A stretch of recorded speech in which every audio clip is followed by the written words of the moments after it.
Welcome back to Conflicts of Interest. This is episode 273. I'm the host, Kyle Anzalone. On today's show, I have a brand new guest, Brandan P. Buck, and I think you all are really going to like this episode. We talk about a couple of the articles that he has written for antiwar.com. They're absolutely fantastic. A very important, timely article about why I won't fight, explaining why Brandan, who is a veteran, would be unwilling to go to Ukraine and fight. And so we break that down on today's show.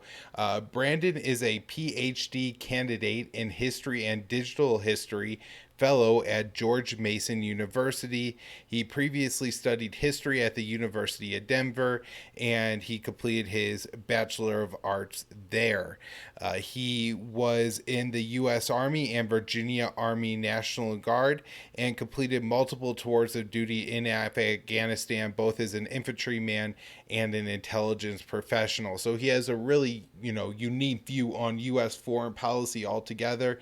And again, I think that you all are really going to like this interview. So just want to remind people that the show is hosted at the Libertarian Institute. You can find the show on YouTube, Rumble, and Odysee for the video versions. I'm on Twitter at Kyle Anzalone _. You can follow the show at con_interest. You could donate to the show, Patreon, Subscribestar, or through crypto. And of course, donate to the Institute absolutely helps the show as well. I am also the news editor for the Libertarian Institute, so I'm writing news stories there every day, and as well as putting out the news roundup that I've been doing for several years. And you can support the show by doing your CBD shopping at Paloma Verde, palomaverdecbd.com. Promo code PEACE. That will save you 20% when you spend $75 or more, and it gets the show a kickback. So it's a great way to help yourself and to help your favorite podcasts. There's so many ways that CBD could benefit you, but I really like Paloma Verde Sports Cream to help with any muscle tensions I have.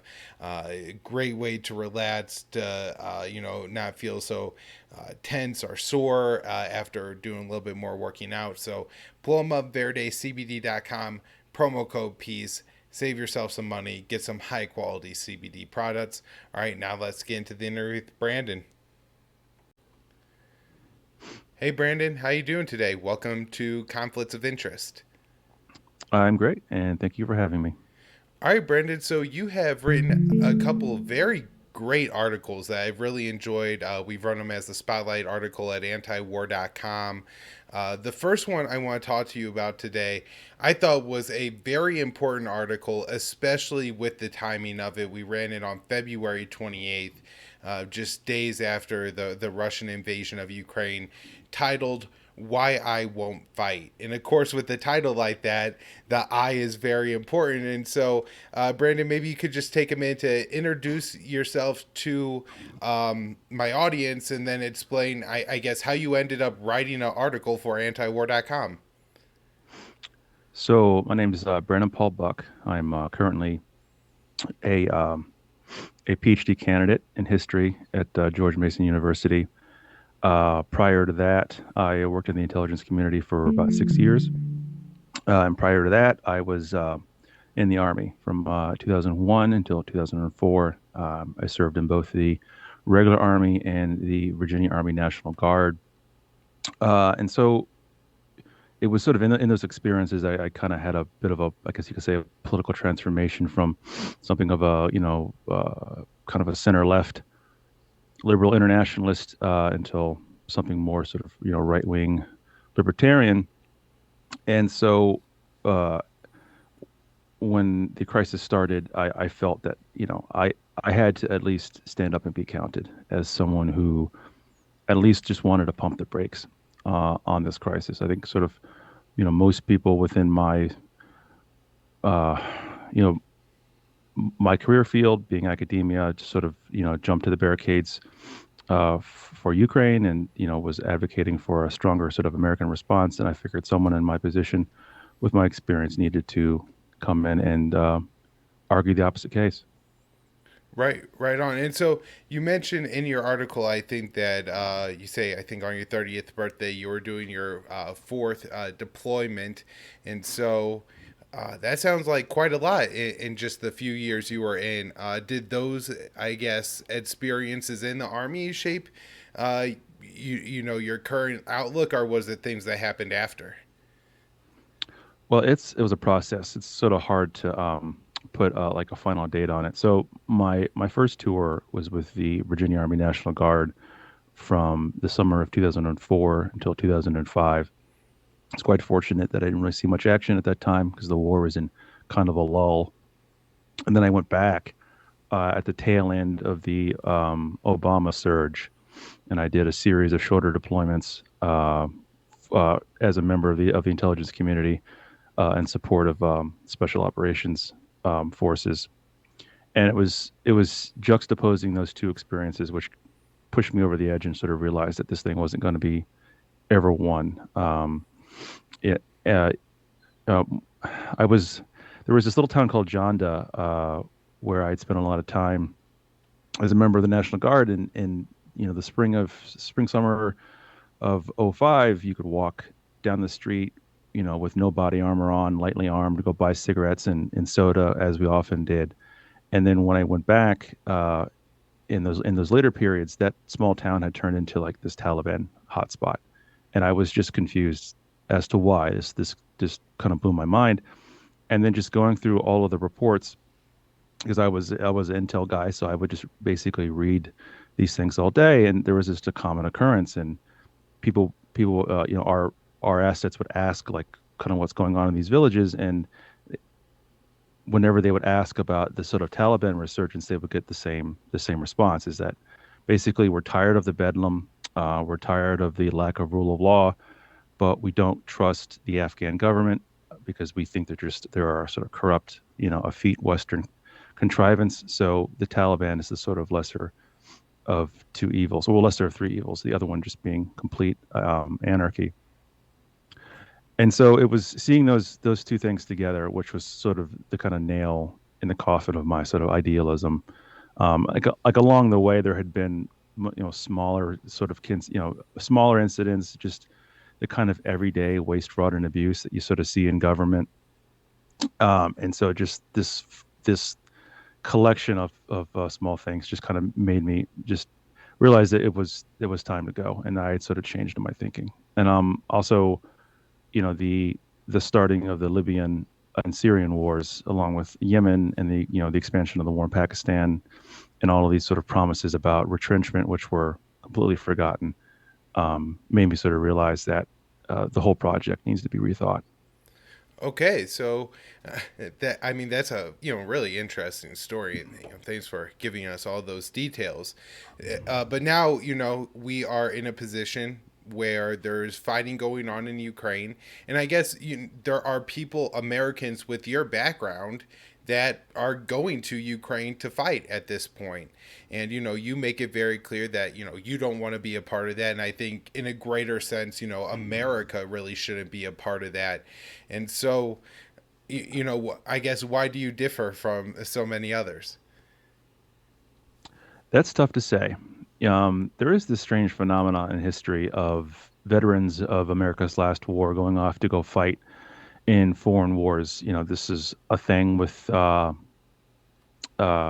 with people who went to go fight in Spain during the Spanish Civil War. They wanted to sort of escape the ghosts of World War One. We saw this a lot with like post-colonial Africa, people going to go fight in those various sort of wars of decolonization who had fought in World War II. Again, Vietnam, a lot of folks went to Rhodesia to go fight. So, I mean, you know, it's tough to say. I guess it's just a sort of a individual sort of preference. I think a lot of veterans feel that this war is more morally justified, given the fact that one country has been invaded and its sort of sovereignty has been violated.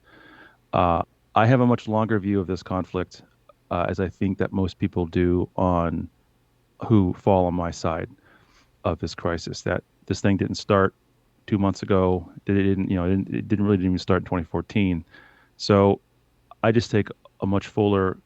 I think I take a much fuller view of this and realize that, like, who am I to adjudicate border issues between two states on the opposite side of the world? I have no more demons to slay. If anything, I feel like my current work is more of an act of contrition for the things that I've done in my past. I'm not trying to improve it by engaging in further bloodshed. Yeah, and one of the things you point out in this article is the escalation that I think has essentially panned out. To the point where we're now putting a lot of weapons into Ukraine, and it looks like that number is only going to increase. That they're talking about 40 billion in the aid package, but Republicans I think want another like 4 or 5 billion to that. In all weapons, of course. At least the Democrats are putting in half humanitarian aid, or at least trying to put it as a humanitarian aid line item into the budget. But Republicans, of course, were demanding even more. So with this escalation, I guess do you see the the concerns that you wrote into that article now playing out, or are we not quite to that level yet?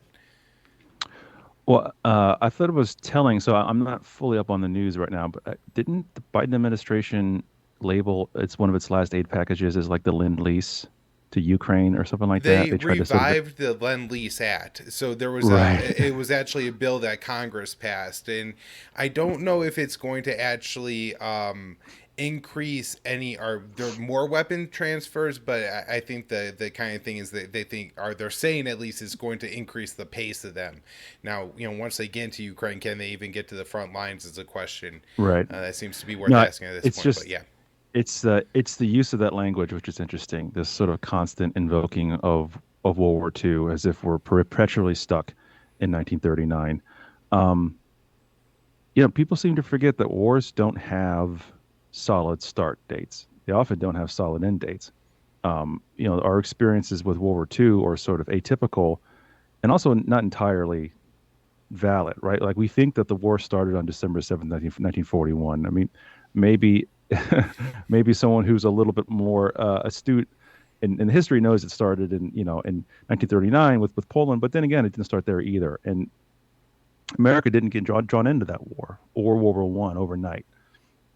So I don't think we're out of the woods yet. I think quite wisely, the president has swore off some more drastic things like um, no fly zones and but who knows where we'll be in a few weeks or a few months, especially with collective security arrangements with NATO. I mean, that might wind up triggering a larger war rather than preventing one. So history doesn't rhyme, right? To quote that well-worn phrase, but I'm sorry, history doesn't repeat, but it often rhymes. And I think tragically that there are some threads here which might wind up being pulled on in the whole thing going up. But Yeah, cooler heads have to prevail. But on Fox News Sunday with Brett Baer, Lindsey Graham was getting interviewed, and he was presenting this as basically the path I think he wants the war to take.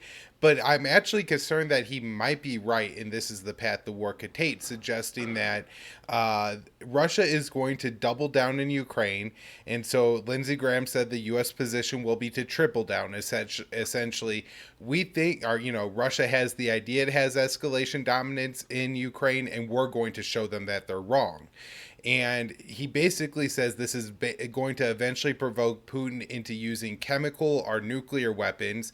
And I don't know if I would go that far, but I do think that it is going to provoke Russia to continue to escalate, and to the point where civilian casualties are going to mount to be quite large, and that this is going to be the pressure used either to invoke a no-fly zone or a larger NATO Article 5 designation in Ukraine. He was predicting chemical or nuclear weapons being used. I'm still skeptical of that, but I mean, it does seem like this is like the cycle that we're in, where it's going to escalate to the point where NATO finally finds its justification to get involved, or Adam Kinzinger finally gets some co-sponsors on that new AUMF he wants.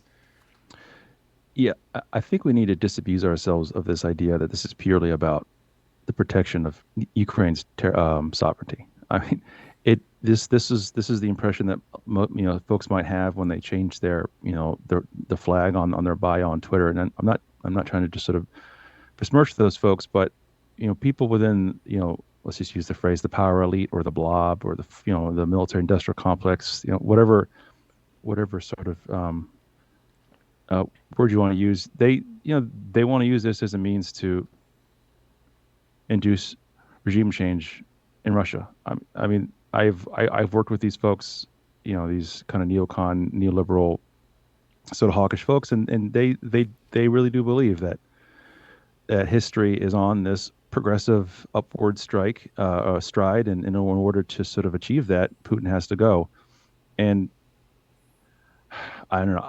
I don't know what they're thinking, considering the fact that this country couldn't get regime change in Afghanistan, let alone in nuclear armed power with the world's largest landmass. I mean, I guess the best chance is some sort of massive change for the midterms, but I'm not holding my breath.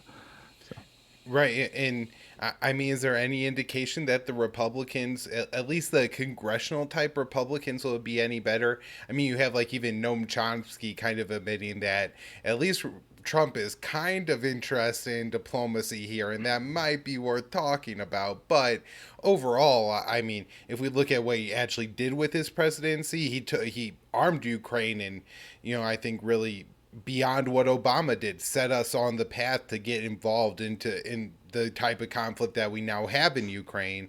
But let's say he comes in and does what he says on the way he's saying now, which he probably won't. But there is at least that debate. But in Congress, there's really not, or at least not an overwhelming amount of people in Congress, on the Republican side included.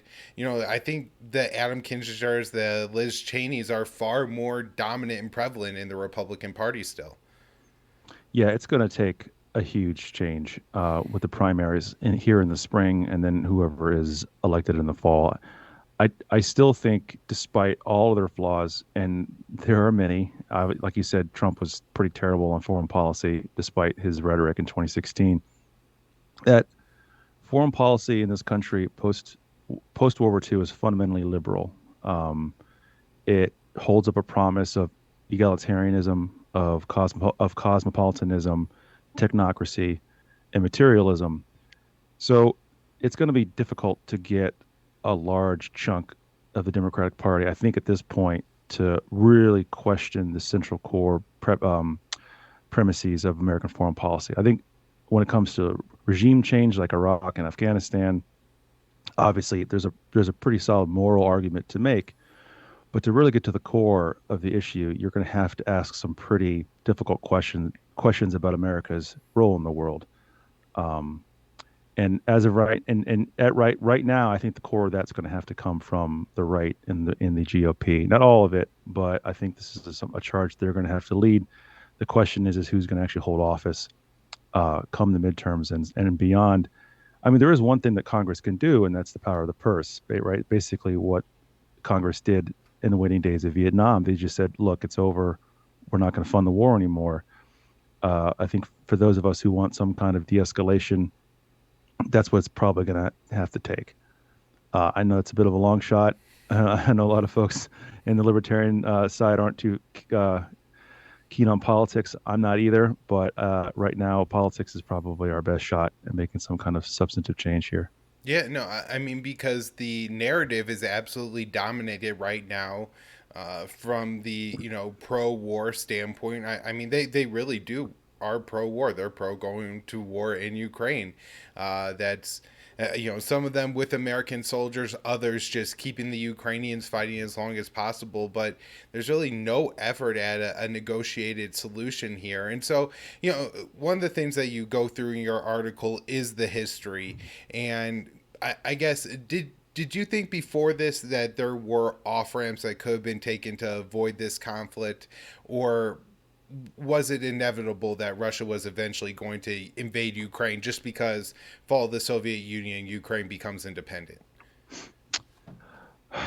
Well, I mean, I should preface this by saying that I am not an expert on Eastern European politics, but I do know a little something about American politics when it comes to foreign policy. And people have been asking this question about NATO expansion and what is the role of America in the world post the Soviet Union, since the end of the Soviet Union.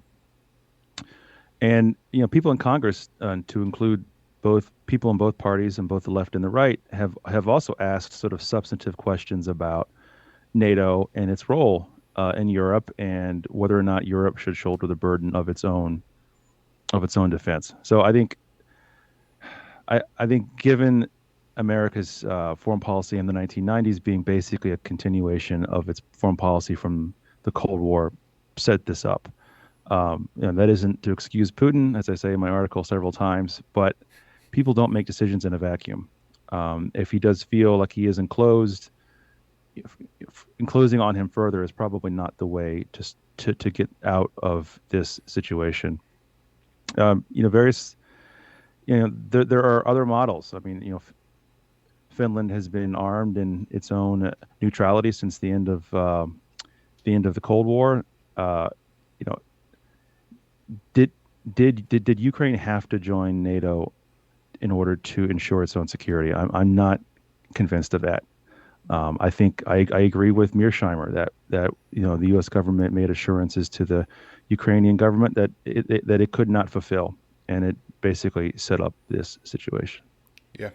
So, is there anything else from that article that you thought I should mention or hit on before we move on to your next one? Because I feel like we've already kind of verged onto the territory of talking about the politics and the anti-war movement. Well, I would just, you know, be skeptical of what the government says. I mean, I feel like I am surprised that this is a controversial position to take in 2022. But we know that governments are deceitful, including our own. We know that they shave the truth, that they lie about war. I mean, they lied for 20 years about progress in Afghanistan.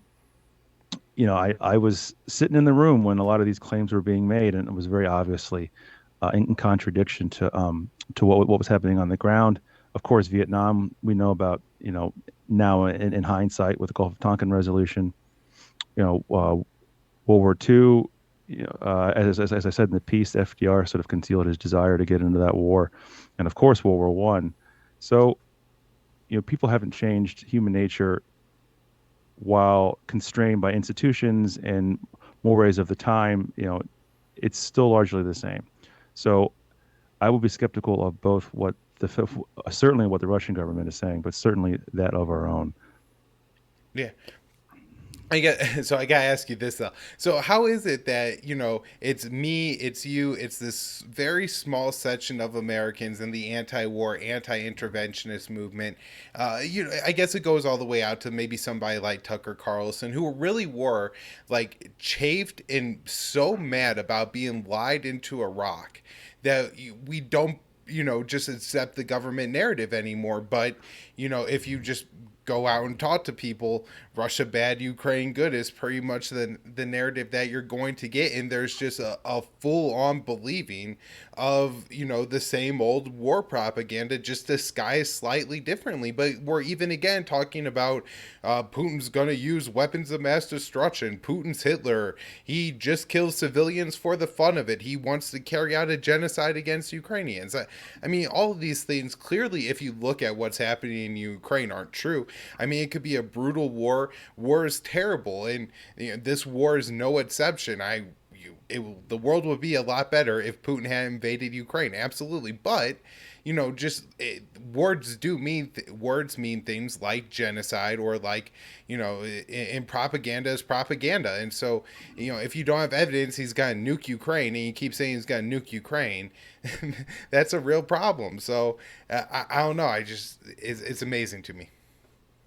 Well, I mean, I think the reason why there aren't more voices on this particular conflict is because it strikes at the heart of the sort of post-war or the post-Cold War order. Whereas, 20 years in Afghanistan and Iraq and Yemen and Syria, these things are they all manifestly failed. Um, but this is Europe. I mean, there is kind of there is a sort of dark race undertone in this, right? Like this is like these things don't happen in Europe, right? So there's a sort of shock of that. And I think as to why there aren't more voices against this is that the federal government has been very very good about shielding Americans from the cost of war. Right? We got rid of the draft. We substituted selective service in the early '70s. We don't tax people to pay for war anymore. We just put it on the credit card or print money. So I think most segments of American society haven't really felt the brunt. I mean, perhaps we are here with inflation. It depends upon who you believe. So, the costs of these wars have been fairly well constrained to certain segments of society, particularly. Well, I think something like 84% of casualties in the war on terror were white. There is a greater portion of them that have hailed from rural counties of either middle class or sort of working class backgrounds. And so I think that has a large degree to do with this these embers of opposition on the right, but why the sort of foreign policy class uh, has yet to really question some of its precepts because frankly they're not the ones who have to go fight Yeah. fight for them. So I think this is a great place to move on to your next article at Free the People. Why can't we be friends? A history of and prospects for left and right anti-war collaboration. And one of the things that you mentioned there with the global war on terror casualties, and I distinctly remember this from the 2016 election between Hillary and Trump. They were able to find and narrow down that some of the counties worst hit by casualties of those wars were the ones that most strongly voted for Trump in key swing states, and actually flipped, I think they Michigan and Wisconsin in particular. And so, with that, don't you think that I don't know, that the just politicians thirsty for power would like seize on that phenomenon, or do you think that it's just so on the margins, or yeah, that I guess that's kind of my first question here. Yeah, you'd think, right? It's yeah, that's a great question. I think we're going to know more about that as some more of these primary races uh sort of become resolved. The Republican Party has hasn't really been unified on the foreign policy question throughout its entire history. Like, you got to think the Republican Party is the permanent opposition party. They're made up of spare parts, even from their earliest days in the sort of 19th century. And so all the way to now, I mean, they're still not unified in terms of their vision for the world. So I think you're going to see a lot of House members who are going to be more receptive to this message. I think you're going to see some senators who are more receptive to the sort of anti-war, non-interventionist message. Probably not as many because senators have to cater to multiple different parts of a state, right? So you're going to have metro areas and rural areas. So that's going to kind of balance them out. And then at the at the presidential level, that's sort of that's a bit of a wild card because the president and the executive branch is beholden to a lot of forces besides you know just voters. So if there's any blockage in terms of getting Congress to represent the will of the people, it's because various structural forces inside the parties, but also forces outside of it, like the classic military industrial complex and all that. Right. And so another thing you point out in here that I thought was a really important observation is the demonization of the left-right anti-war coalitions as being red-brown, right? So it's the Nazis and the commies that, for their own various reasons and nefarious reasons, don't want America to go to war. But all the real Americans know that patriotism means we're going to go over there and kick some ass. And so I guess why, and then what could be done about that label.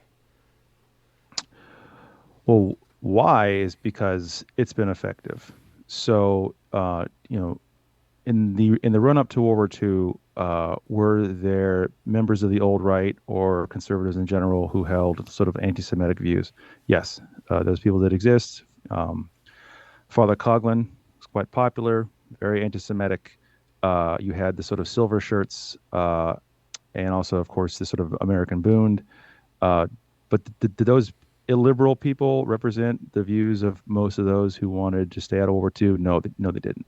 But the mere proximity of those sort of two together has been enough to tar with a pretty wide brush the sort of the anti-war right of that era, and that association has carried down through the decades because it was effective, and also people have this binary. I mean, politics is so, you know, politics is sort of the last acceptable binary in our discourse, and the sort of baggage of the interwar period with those more nefarious elements that were either adjacent to or sort of within some of these discourses have been used to great effect throughout the sort of decades.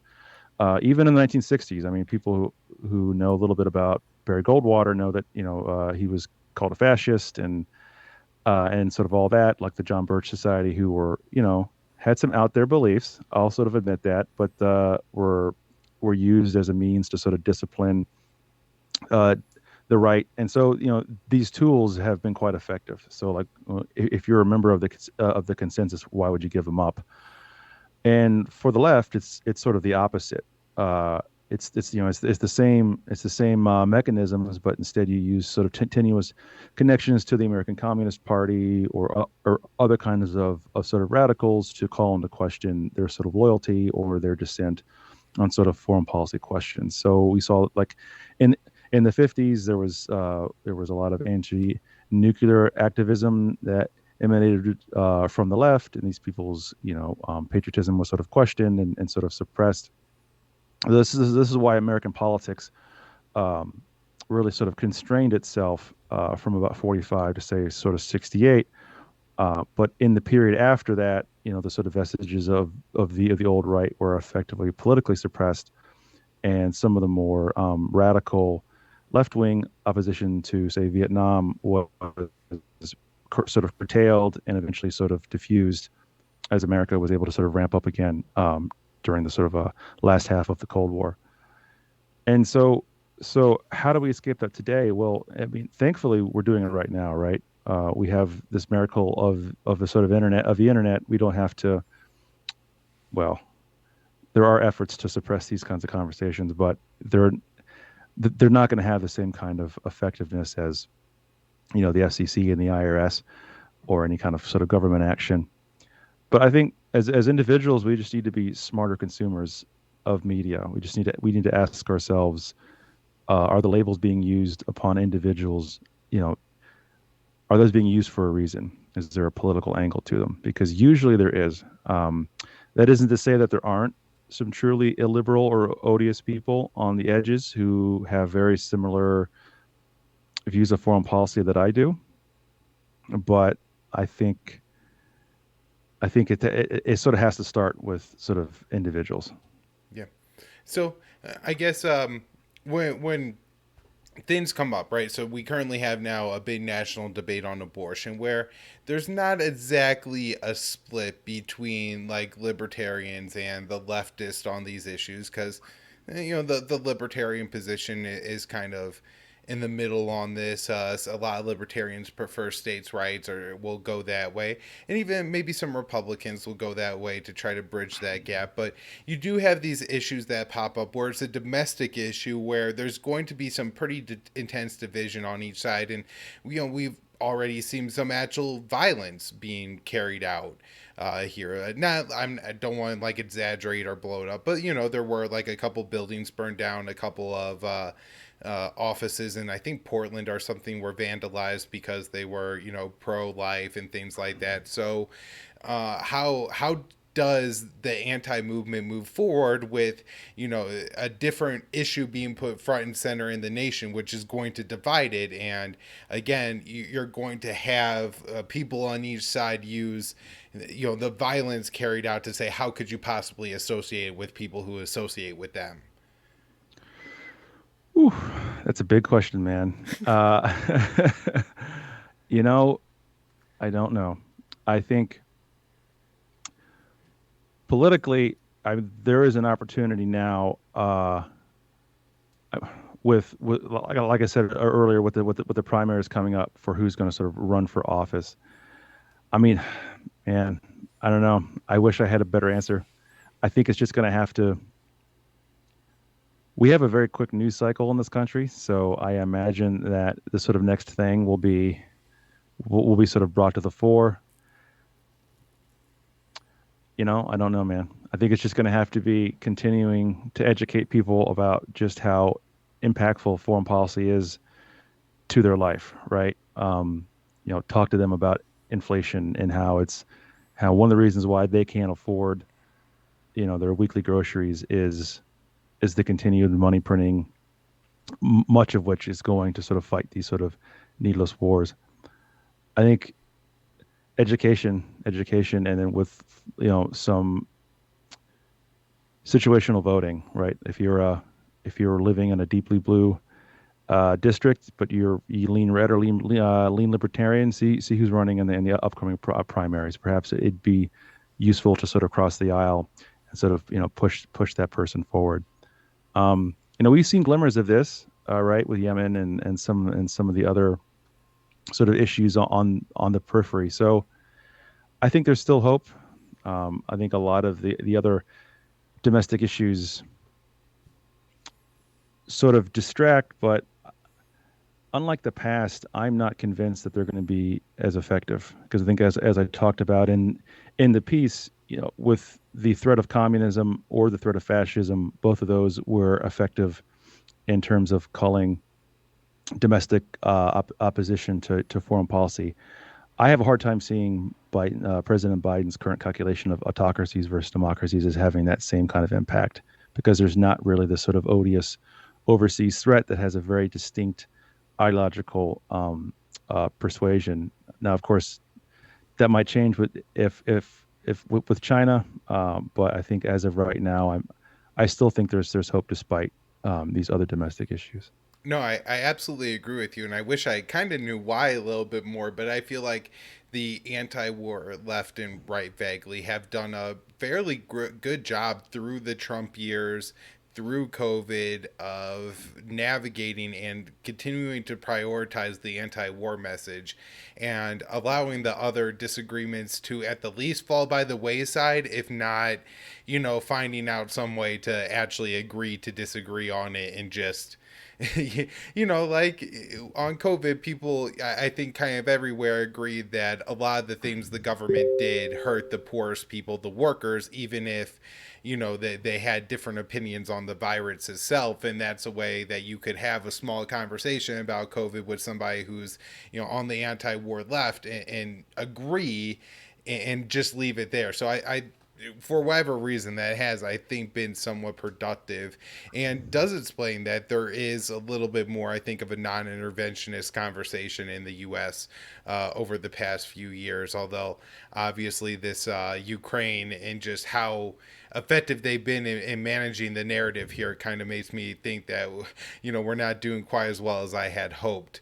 um, yeah, anything on that? But if not, I have Well, another question from your article. Go ahead. well, we can always do worse, and I think at the height of the Cold War, as I say in the piece, there were left and right strains of opposition, including in Congress, right? Members of the old right who were still in office by then, like opposed foreign aid, uh, still like opposed U.S. involvement in NATO or CETO or CENTO, some of these other multilateral security arrangements. And the left centered its opposition mainly on nuclear policy and sort of U.S. relations with Cuba. And at the time, the sort of hegemonic force that was anti-communism sort of kept these people apart. And then we saw sort of similar thing play out in the late 60s. So compared to where we were, we're in a much better place. How that pans out for the future, I don't know. I mean, I'm a historian and just a, a budding one at that, so I can't quite predict the future. But as far as if the past is any roadmap, we're in a better place than we were. Yeah. So you mentioned in here Murray Rothbard and some of his work crossing the aisle are joining a larger coalition here. So what did Rothbard have to say on this? So Rothbard was of the opinion that the new left, which was in his opinion a much more individualistic iteration of sort of left wing thought, had a lot in common with his views that emanated from the old right, that both were decentralist, both believed in the sort of sovereignty of the individual, both opposed the draft for sort of various reasons. So he was of the opinion that those two forces had sort of much more in common than they had apart, particularly like because the old left really gave us the intellectual engine that got this country the Cold War and eventually sort of Vietnam. So that was his opinion on that particular on the possibilities of sort of left right um, of a left right alliance in the sort of late '60s. Ultimately his project didn't succeed. I think in part because of the cultural divide between those two groups, and eventually the sort of turn to violence in the late '60s and early '70s on behalf of the New Left. But the ideologically, that project did come up, did have a useful outcome in terms of the elimination of the draft, or at least it's replacing with selective service, because you got to think there was widespread opposition to the draft, even in the mid '60s, that really sort of came to the fore. But one of the reasons why the draft was eliminated, because there were distinctly, you can call them right wing, but they're really sort of classically liberal or libertarian arguments against the draft, as well as more sort of left wing, new left um, critiques of the draft.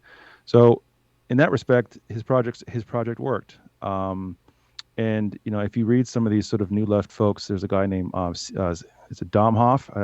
I forget his first name. He's a like a new left sociologist. He's still with us. He really sort of spearheaded what's called power elite analysis. He took the mantle up from C. Wright Mills, and he borrowed a lot from the old right, particularly some more edgy people like Dan Smoot and some of these other folks on the sort of ultra right. So there was some ideological cross pollination that happened in the late '60s, even if a political project couldn't take root.